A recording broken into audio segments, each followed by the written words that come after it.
శ్రీ గురుభ్యో నమ. శ్రీరామాయ నమ.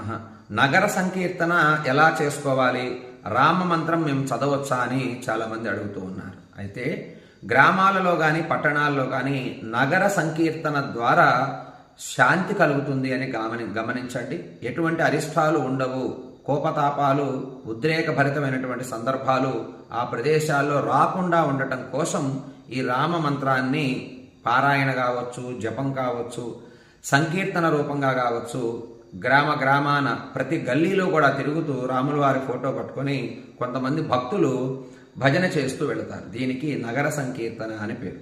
ఇలా ప్రతి గ్రామంలో కూడా చేసుకోవచ్చు. మీరు చేసుకున్నందువల్ల మీ గ్రామానికి ఎటువంటి అరిష్టాలు ఉండవు అని గమనించండి. పంటలు బాగా పండుతాయని గమనించండి. అన్ని ఉద్యోగ రంగాల వాళ్ళు క్షేమంగా ఉంటారు అని గమనించండి. గ్రామం కూడా వృద్ధికి వస్తుంది అని గమనించి చేసుకోండి. జయం కలుగుతుంది.